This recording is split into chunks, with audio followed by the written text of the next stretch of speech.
Happy Monday, everybody, and welcome to What Moves You.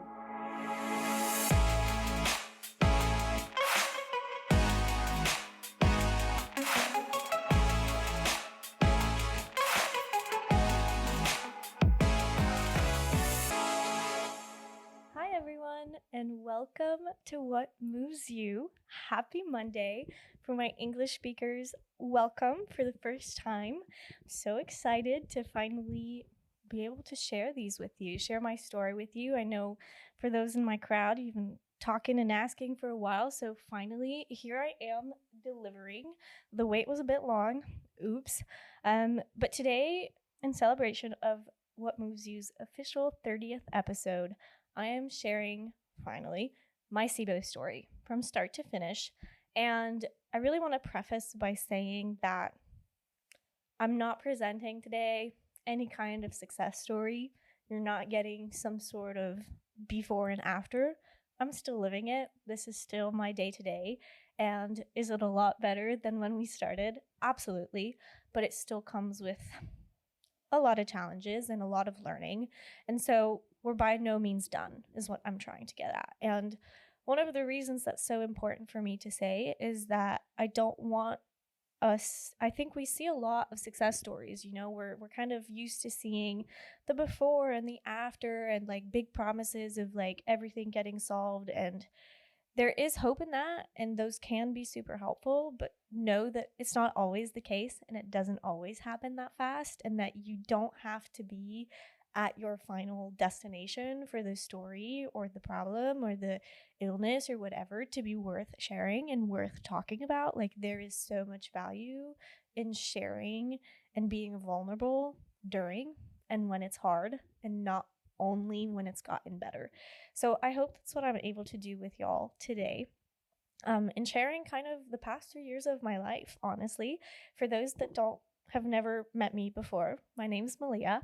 I come from Quebec, Canada, but I lived in Texas for about 13 years of my life, and just recently, about 3 years ago now, moved back to come to university and everything like that, which is why I felt very called to release some of these in English. My goal with this podcast is really to, yes, share and educate with my experience and connect with you, but also to share some amazing conversations that I've had with really inspiring people.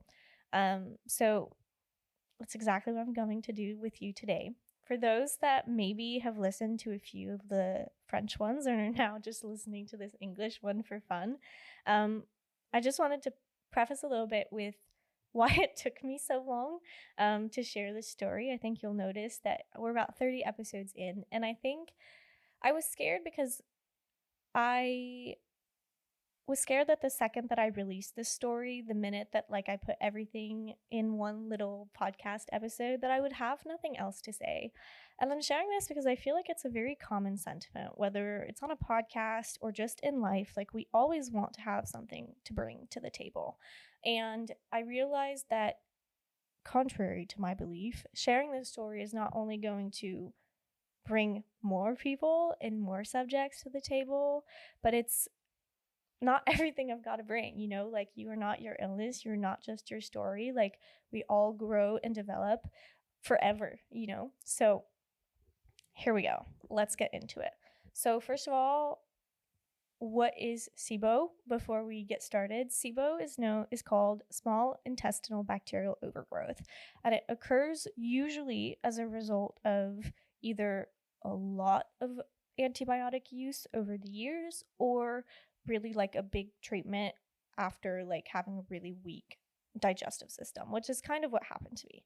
So backtrack 3 years ago, I was not living my best life. I was having a really stressful, difficult season of life. I was going through a breakup. We were in the beginning of a pandemic. I was now going to a university kind of online, which really wasn't what I wanted for myself, wasn't the experience that I envisioned. And it was a lot of, honestly, moments of aloneness, a lot of solitude. Although having been born in Canada, I didn't really ever keep many friends. I had a few, but everyone's got their own lives, and so it's hard to reconnect, especially in pandemic times.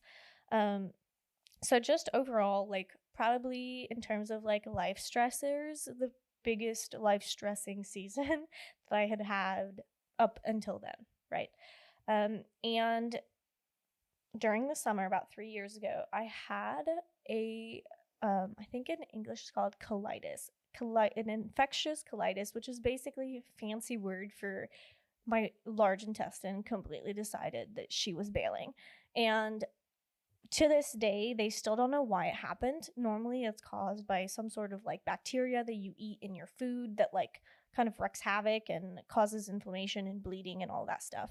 And I had all of the symptoms, I had all of the not fun, too graphic to share here, like bleeding and everything. But they couldn't find the bacteria. Like I did all the tests, I did all the things. And apart from telling me that my colon was a wreck and that there was tons of inflammation, no one was really able to point towards why I had this, which for those of you that are like me, like that's kind of like the worst thing to get told because you just want to know why, but like they didn't. And so it resulted in them giving me like a huge antibiotic that was kind of just like a kill-all. Like you were sure that by taking this, no matter what it was going to be fine. And sure enough, it did. I started feeling better. But what we didn't know is that it was kind of going to create like a chain of reaction of really sad and poor events over the next year that ultimately caused me to develop SIBO. So my system, my digestive system, my microbiome, my bacteria in there was already very fragile. And add to that an antibiotic that kills all of the good guys down there. Well, I was kind of just left with like an open free-for-all for all sorts of terrible stuff to go on. And that's exactly what happened. So over the next year, I guess, that followed, I started having really intense, weird symptoms that I had never experienced before up until this point. Looking back now, it had never been diagnosed because at the time I didn't know what it was. But before any of this happening, I definitely had IBS. So definitely was used to having some like minimal like digestive discomfort and symptoms like that. But no one in my family had it and I didn't know what it was. So it was kind of all things that like I had just assumed were normal all this time. And so for the first couple months, like it was just an aggravation of those symptoms. So like more bloating, more inconsistency, more digestive discomfort. And around the 6-month mark, like after that, I started noticing like some kind of like worrying things that I had never had in the past. So notably, my immune system was shot. I was getting sick all the time. No one else around me would be sick, like just me. I would never recover. I at the time was a big runner. I liked lifting weights. I was, pretty into the fitness space, but I couldn't recover. LOL, where's my English? I couldn't recover from my workouts. I do something like that at the time was super like normal for me and just be completely wiped and need a nap and just like not normal. And my sleeping started getting affected, so I'd wake up and like feel like I hadn't slept at all. And my hair started falling out. And so all of this was happening over the course of the year, and it ended up like that summer being okay, like enough is enough, like let's go see a doctor, let's go see what this is about. So I went to my family doctor. He did all of the blood work, all the things, and apart from having a little bit of like vitamin deficiencies, everything came back completely fine. And although I knew that I wasn't completely fine, like he kind of just said, well, like there's nothing I can do, like you seem fine. Which like for anyone who's been in that boat before, like that just makes you want to die inside because you know that something's wrong, and your gut, and you know that something's not good. And that kind of sent me into like a little doomed research spiral because I was like, there's no way that at 19 years old, this is my life. There's no way that I'm like, this is going to be it for me forever. And so I started doing tons of research and not just like typing into Google my symptoms, but like reading papers, reading books. And I ultimately fell on this book called The Bloating Whisperer. Now, before you're saying like, oh, she's nuts, I had the same reaction. I saw the cover and was like, oh yeah, this is about to be some BS about like looking thinner and all this. But turns out, I think it was just a name meant to cause reactions because it was actually written by an American nutritionist, and I'll list all of the like details of this book in the show notes. But at the beginning of the book, they have like a symptoms quiz. So you take this quiz and kind of like describe what your symptoms were. There's like 70 questions or something. And at the end of the quiz, depending on your answers, they're able to like tell you what is the most likely cause or causes of your symptoms. And it was in that book that I learned about SIBO for the first time. So that's what my symptoms pointed to. And then afterwards, they have all of the chapters that explain what it is, how it's caused, how it's normally treated, that kind of stuff. And sure enough, I read this chapter and I was like, OMG, like this is me. This is exactly it. But I knew that my family doctor wasn't going to treat me because obviously like he didn't think of this the first time. And it had just so happened that 2 years prior, I was like at an osteopathy appointment and they were treating my ankle or something like completely unrelated. And at some point during the appointment, like she put her hand or like over my stomach. It's like, hey, do you have like digestive problems sometimes? And I was like, yeah, nothing crazy. And she was like, well, if you ever need like help with that, like a lot of my patients have gone to see this naturopath. She is amazing and she is specialized in these digestive issues. You should pay her a visit. And I had kept her contact kind of like, okay, whatever, for all these years. And sure enough, now I absolutely needed it. So like coincidences of life sometimes.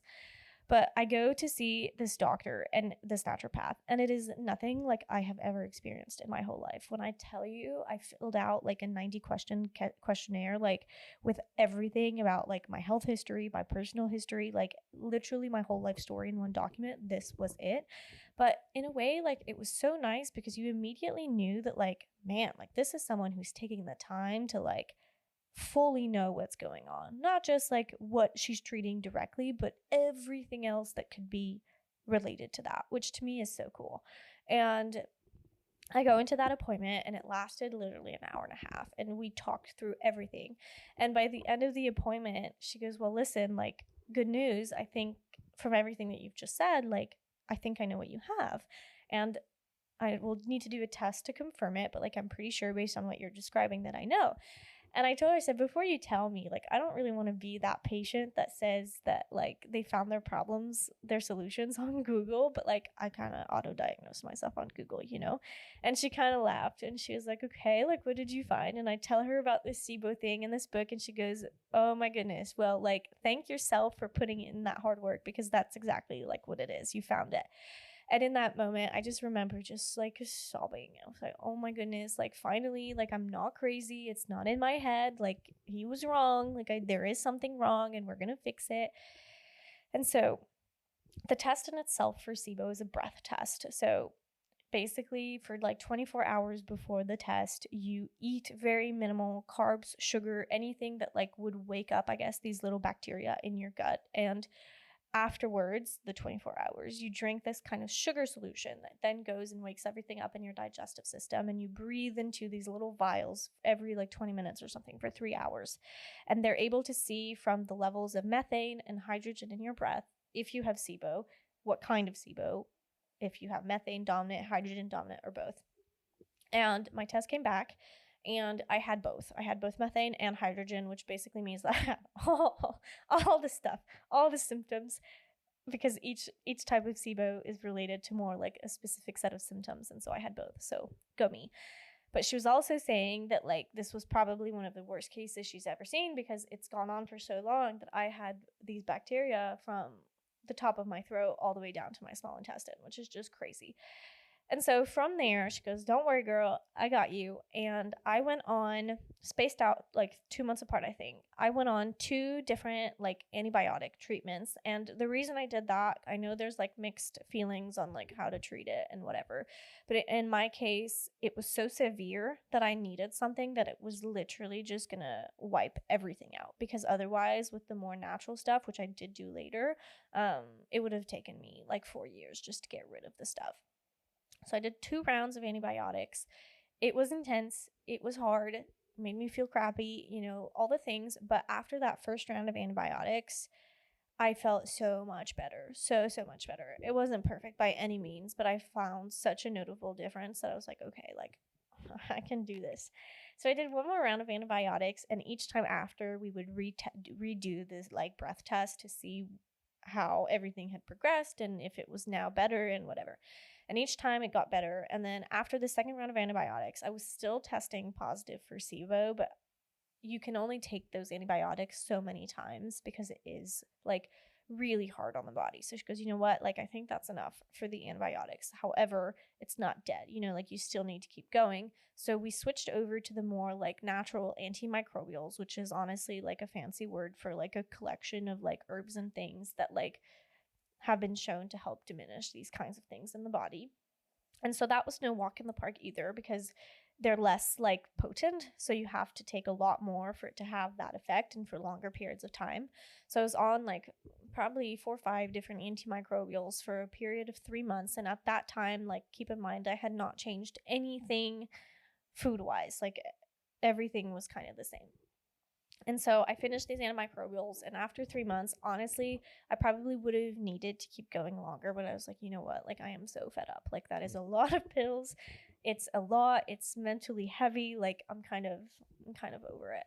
And so at that point in time is when we started diving into the food part of the treatment.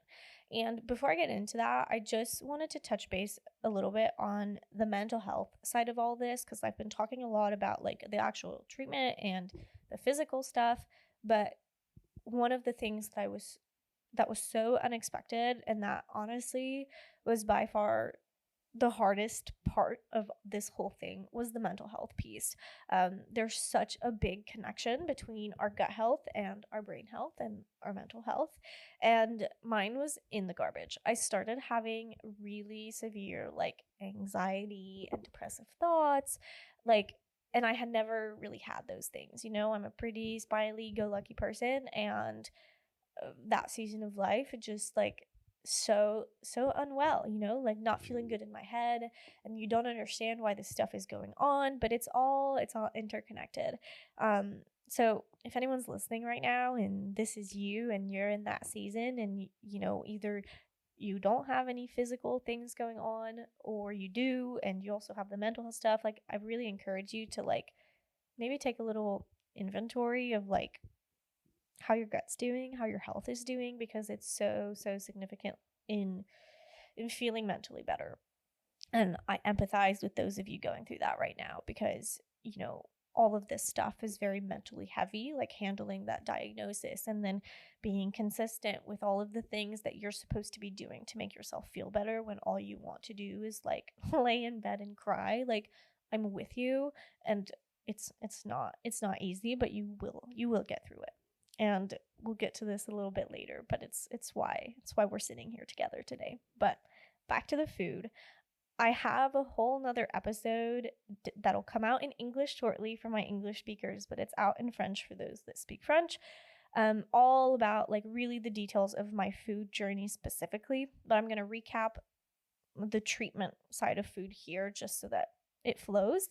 But basically, after the antimicrobials, I was put on a very restrictive anti-inflammatory diet. And the sole purpose of this diet was to honestly give my digestive system a break, to basically remove all things that could cause it to be inflamed, that cause it to work harder, so that it had the time and the space that it needed to heal. Because after all of that, we've basically just like killed everything good in there. We needed to fix it. However, as someone with a history of like disordered eating and everything like that, like restrictive eating, restrictive diets were not the move. But at this time, like I hadn't allowed myself to accept all that. So I kind of was like, you know what, like I'm so desperate to feel better that like this is going to help me. This is going to heal me. Like, let's go.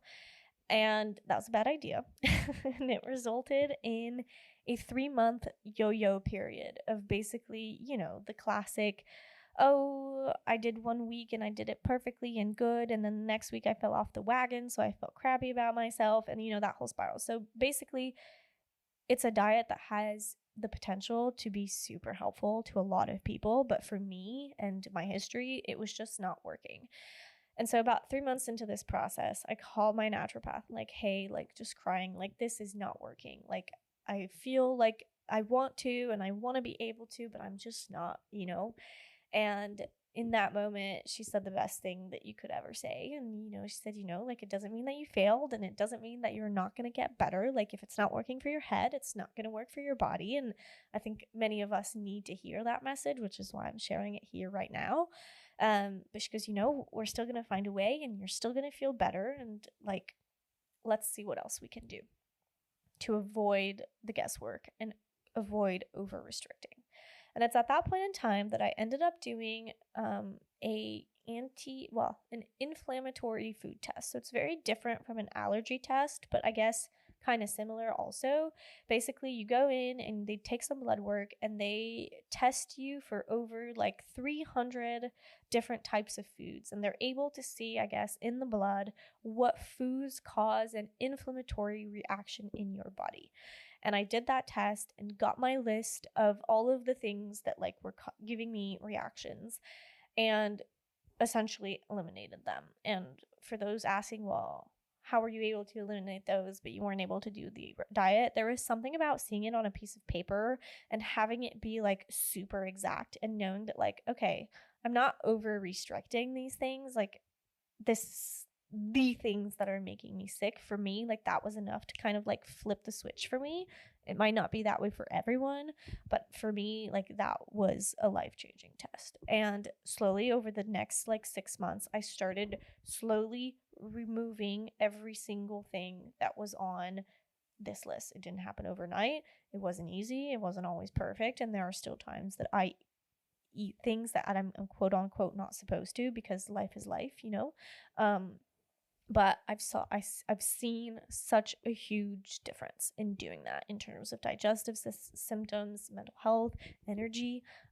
So really all good things. And so from there, after that 6-month period of really like removing these things and letting my body heal and adapt, we've now gotten to today, which I'm still not perfect. I still have bloating and my digestive system isn't consistent. I still am constipated. I still have all of these things, but I'm definitely so much further than when I started. And right now we're kind of in the optimizing part of the process. So now that I've removed this, we're really playing around with macronutrients and changing perhaps the timing of the day, how much, just to see what impact it has, because I'm still dealing with some like low energy levels, a little bit of brain fog still, stuff that honestly shouldn't really be happening.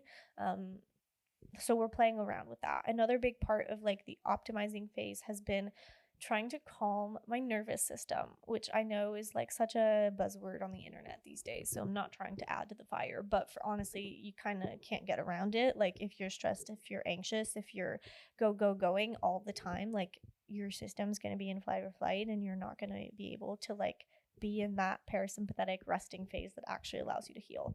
So I've been doing a lot of work to tap more into that, to slow down, to rest, to meditate, to not overcharge my plate. And like I'm still learning and it's not perfect, but I do think that like making that a priority over like hustling to be a priority has really helped a lot.